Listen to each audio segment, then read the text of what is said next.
Welcome to the Council of Better Business Bureau's podcast, Better Business, Better Series, where we will explore top-of-mind topics with business and industry leaders to understand the leading trends and innovations that continue to push the envelope in today's marketplace. For the Better Business, Better Series podcast, I'm Will Johnson. On this week's episode, we're talking to Nina Bradley Clarke. Nina is an Emmy-winning journalist who left TV news back in 2008 and launched into a more entrepreneurial path. She is now managing director for Beautycounter, a leader in the personal care industry devoted to making safer, healthier products, and she herself is a leader within the business. Nina, thanks for joining us. Thanks for having me, Will. It's great to have you here. So let's start by talking about Beautycounter for people that don't know about it and their mission, what separates the company from other businesses in the industry, and what attracted you to selling their products. Well, I think, first and foremost, like you said, we are a mission-based company. So first and foremost, we are mission first and education first, and then product second. And our mission is to get safer products into the hands of everyone. And I think that's what separates us from all these other companies that are out there. We also, we do a lot of advocacy work in Washington and at the state level as well. And I think that also makes us totally unique and different from the other guys out there. And then what really attracted me, I think, to this business was that because I came from television news, I realized that this was a similar situation, whereas in television, I was sharing information. That's what I was comfortable doing. I was sharing information through the television. And yes, it was a little different because it was news and information and weather. But when I realized that I wanted to share this information about what we were using as far as these ingredients that we were putting on our bodies, I wanted to share that information to my network and my friends and family because really at the end of the day, I would do anything to keep my children safe. And I want my friends and family to also realize what they're using and just be aware of that. So I think that the sharing part of that, of what we do at Beautycounter really resonated with me coming from a television news background. Okay, so there were sort of multiple touch points for you, it sounds like, with the mission-based, with family, with sharing, with what you had done in the past that all kind of came together and worked well. And how long have you been doing it now? I've been with the company for 2.5 years, Will. Okay, and so you sort of work your way up as in a traditional business, is that right? Yes, and I think, for me what happened was I realized that because I was good at sharing information, I think that's how my business took off. Because I do think that once people know better, they want to do better. When you educate them and you share this information and, we're all about the awareness. And when you tell people that, there hasn't been a law regulating this industry since 1938, that really no one's minding the store, so to speak, I think that really is what helped my business take off because I think people do want to know that information and then they want to make sure that they're making safer and healthier decisions for themselves and their children. So my business kind of quickly took off because of that. And then it grew, basically year to year, I've been doubling my business every year. And the growth of the company is unbelievable as well as my own business. And now I have a team of 250 people, men and women around the country and also in Canada because we have launched in Canada as well. And I think, I think it speaks to that people really do want to use better, safer products. And I want to talk more about your personal experience and some of the ups and downs of being on your own to an extent, or at least starting out that way. Now, you mentioned you have 250 people on your team. And I also want to talk about some of the efforts that Beautycounter has made in Washington with lobbying. But just real quick so people understand, this is a direct retail brand. And I think you mentioned to me before our interview, it's the only company that will come up if you Google it. It's not direct sales, right? That's right. We're a little different. Our CEO and founder, Greg Renfrew, she's a woman, even though her name is Greg. So people often ask me why a man is running a beauty business. But she's a wonderful woman. She's a mother of 3. She's a serial entrepreneur. And she decided that she wanted to run this company in a different way, something that's very unique. I love that she's super creative and she's innovative. And she decided to be doing it as a direct retail brand. And yes, we're the only ones that are doing it this way. So we're just a little different. We allow our clients and customers to shop through multiple channels. So that means that you can shop through an independent consultant like myself. You can shop through beautycounter.com on our website.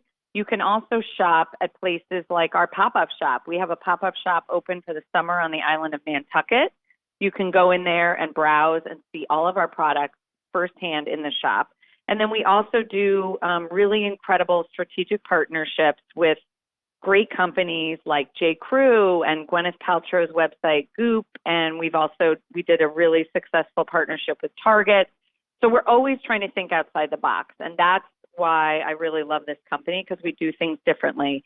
And yes, that is the answer to what we are, direct retail. Okay. And I let's talk about Washington and what you're doing there, and legislation or otherwise that could help change the industry, set up, again, legislation that could actually make it so that what we're putting on our bodies, and women especially with skincare products, and in this case, I think I heard along the way that there's like hundreds of chemicals that somebody might be putting on their face or their body every day. Does that sound right? Yeah, it's something like the average woman puts on at least 12 products a day on her body, and the average man puts on 8 products a day on their body. I think mine is actually higher than 12, but I think, you have to realize that small amounts of chemicals, it really does matter. It all adds up. And because our skin is our largest organ, we really need to take better care of it. So I think what's important is that we do lobby for change. I consider myself an agent of change. I'm very much on board with our advocacy work all the way to Washington, D.C. We have a call to action where we really want to get everyone involved in a grassroots way to really try to make our voices heard. And I think that's why we want to grow our company, because to move our mission forward, especially all the way to Washington, we need more voices. When we go to Capitol Hill, which we went to last year, there were 100 consultants that joined the trip from all across America. 50 states were represented. We had meetings, with all states. And you know what? When we can tell them that, this whole group, when we lock arms together, that we all want change, we want better health protective laws in this country. Why is it that, heavy metals are being used in our cosmetics? Why is formaldehyde allowed? Why are parabens allowed? These chemicals should not be allowed into our products every day that we're all using. And I think that's why it's just so important that our voices are heard in Washington. We also do a lot of work at the state level too. We have meetings, us as consultants, because we love this grassroots effort that we're all involved in. We hold local meetings with our local and state representatives. And we're really just hoping that our efforts are going to force others to change, because at the end of the day, I want the next generation to not have to worry about, what's in their products. They shouldn't have to worry about the ingredients. They shouldn't have to worry about reading these labels. So I think if we can just get our message across, power and numbers all the way to Washington, I really do think that we're making this huge difference. And I love being part of positive change. So, Nina, you mentioned the grassroots effort there, and it seems as if is Beautycounter sort of more or less alone in that realm of working on a grassroots level? Well, we're certainly the leader in that movement. We're the ones, other companies are looking to us as the leaders. We're the ones disrupting the entire industry. Yeah. To be honest with you, we're leading the change in that front. And this is a movement, and we're the leaders, and other companies are, trying to play catch up a little bit with us.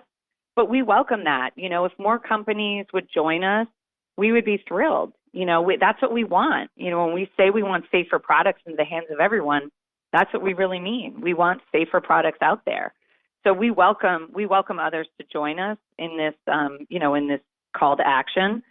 So, but we really, truly are the leaders in that movement. Yes. You're a leader, but certainly not something you want to stand alone in down the road. No, I think there's power in numbers. I really do. If more of us come together and demand change and demand action, then I think, once our voices are that loud, our voices won't be ignored. Yeah. So, we really do welcome others to join us. Nina, you mentioned being you were in television news. That idea of sharing experiences, sharing information was one that came naturally to you. I mean, you were at a senior level at a big job, right? I mean, you commuted into the city, and now you're working on your own. You've been doing that for a number of years. What's the most challenging and also perhaps the most rewarding aspects of your work experience since leaving TV news and working for Beautycounter? Well, I think in terms of what's the most challenging, I'm not alone in this as a mother of two small children and, running my own business and doing, I juggle a lot. And I think that we all, as moms, working moms, we struggle with the balance. And I think that is really challenging for many of us. And it's not easy. And I say to myself constantly, I want to have it all, but I realize that can be a huge challenge. And I really just try every day to do the best job I can be. I want to be the best leader at Beautycounter, but I want to also be the best mom. But some days you can't be the best at everything. So I have to cut myself a little slack. But I think that's definitely the most challenging. And then in terms of what's been the most rewarding, it's been such a surprise for me, I guess, because I came into this with no expectations. I really didn't know what I was getting myself into, to be honest with you, because I'd never done sales before. And I'd never worked in, the beauty industry. So I think what has been really rewarding is how inspired I've been from doing this job, with working with other women and helping them achieve their goals and just, having that team effort together. It's so inspirational and it's really filled me up. And I didn't really realize that I was missing that in my life. I always knew that I was going to continue being a working woman even after I had children, but I didn't realize that maybe what I was missing was really feeling inspired and empowered. And I think that has just really been such a positive for me. And I really didn't expect that to happen. And because I had no expectations, but it really has filled me up in so many different ways. And I tell people all the time that this has been the best job ever. It truly is, especially for if you have children or if you have another job and you want to work a side job, this is the best job ever. And it's just been so rewarding on so many levels. But who doesn't want to feel more inspired, right? I feel like that's really the message, you know? Yeah, and I love your answer, both of your answers there for the rewards, but also especially on the challenge side, that idea that you have to cut yourself some slack, that you can't be, the best at everything. And to be able to maintain that balance is so important. It is. It's hard, but we all struggle with it, It's part of life. So it's all about balance. Yeah, it is. And so for someone who is looking perhaps to make a change or to get into doing something like this, or maybe working for Beautycounter, what sort of advice would you have? My best advice is to really take the job. If someone offers you an opportunity, such as the one with Beautycounter or something similar, I would take the job. Because you know what, when someone, especially with Beautycounter, the fact that we can go to work every single day and be financially rewarded for doing this job, which is really to push our social mission forward. Some people say that they would be a part of our social mission, even if it didn't pay them, that people say they might want to do it as a volunteer job. But the fact that we get financially rewarded while also having this, significant impact as part of a social mission, I think that is such an amazing opportunity. And those opportunities don't come along very often. Some people say this is a once in a lifetime opportunity. And I truly believe that it is, because being part of a social mission really does, it makes a huge difference. And to be part of something that is so positive right now, I feel like that is where, people want to be a part of that. Yeah. And so if someone offers you sort of a seat on this rocket ship, I say go for it, because, you never know when you're going to get an opportunity like this ever again. Seize the day. Don't miss that opportunity. I love that. Finally, before we let you go, you mentioned partnerships with J. Crew, other things we can look forward to from Beautycounter. Well, so the things to look forward to is, our goal for the next year is really product innovation. We're going to be coming out with a lot of new products. The future's so bright for this company.